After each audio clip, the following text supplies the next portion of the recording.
To really know what it's like to live in an overpopulated place, watch the daily vigil for the municipal water tanker truck.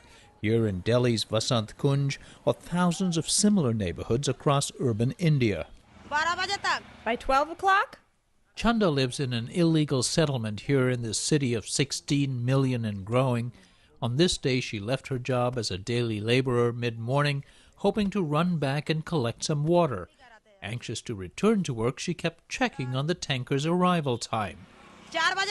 By 4 o'clock. Exactly when the truck arrives is anyone's guess. Every day, these women say they spend 4 hours. Their children often miss school, just waiting for the only source of water for their daily consumption and for sanitation. There are no working toilets here. We have to go out in the open. There's a forested area across the street. It's really humiliating. There are men sitting around there, and the women are afraid to go there. We go in groups. Jyoti Sharma, a conservation activist who runs a small aid agency, says the city is simply overwhelmed. Every year, we get an additional 0.5 to 0.7 million people. That's the net addition to the city. 700,000 people 700,000 people, yes. A majority of this growth is of people who are poor, and they typically come and settle in these kind of settlements.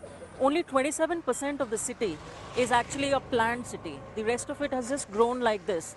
And you cannot stop them from coming because that's the only place they will get some livelihood from. Sharma lives in a middle-class enclave behind a wall but right across the street from the slum. When it comes to water supply, they're better off here but hardly well off. We get water 45 minutes in the morning and that's it. From the city? Yes, that's it. So in 45 minutes, you stock up on however much water you can. These are all pipelines laid by the people themselves. And these pipelines then go to online motors. So when they know the time when the water is released into the pipeline system. So at that time, people switch on these motors. And these motors suck water from the pipelines into these storage tanks. And then sometime during the day, they have another motor which pumps this up to the rooftop. And from there, they get their supply of water whenever they want. It's an elaborate, expensive system to work around the anemic municipal water supply, and ironically, the water they get may well be unsafe. The motors, they actually create a suction vacuum. So if there is no water in the pipeline, that any crack in the pipe will allow sewage or dirty water to get into the pipelines, and that actually becomes a big problem, cause for diseases here. In her own kitchen, Sharma has a filtration system and, like other middle-class Indians, she can buy her way to a secure water supply.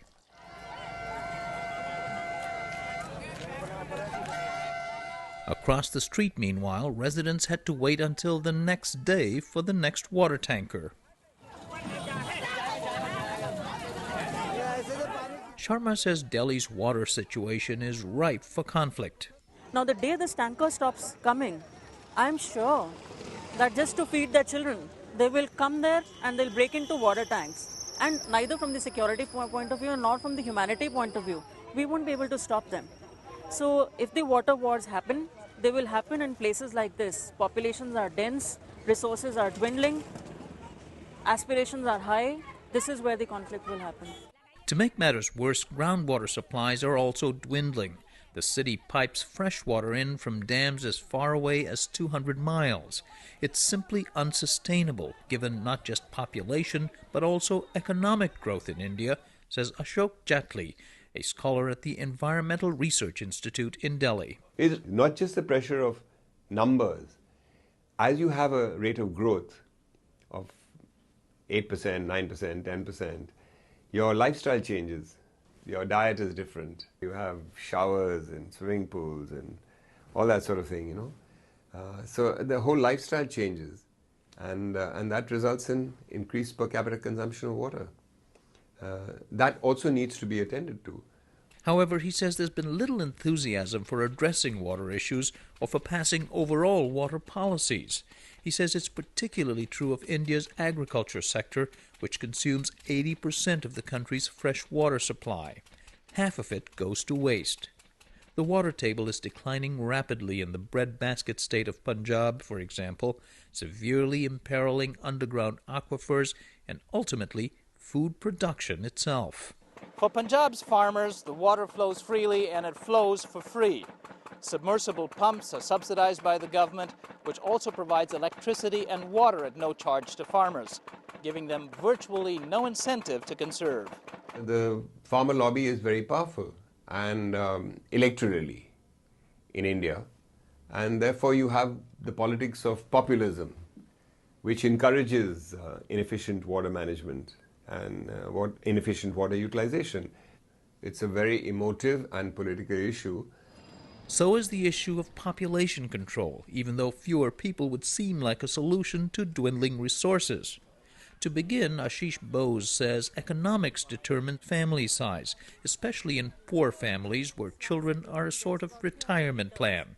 In India, we don't have social security for all elderly people, so only they have to rely on children.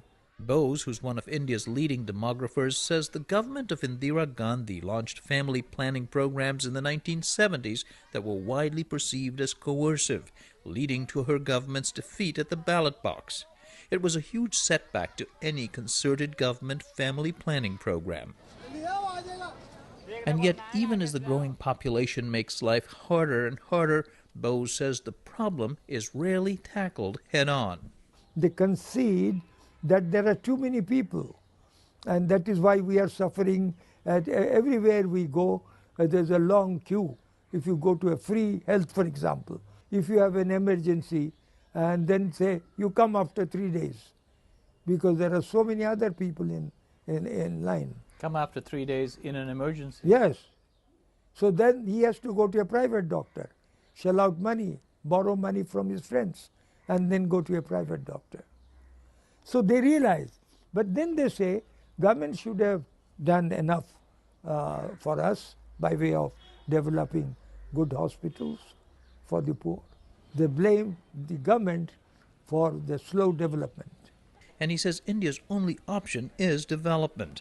Improving people's economic security will reduce family size. In one of my lectures, I said that development is the best contraceptive.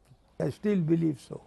In fact, India has one of the world's fastest rates of development, and family sizes are declining. The population is projected to stabilize by about 2050.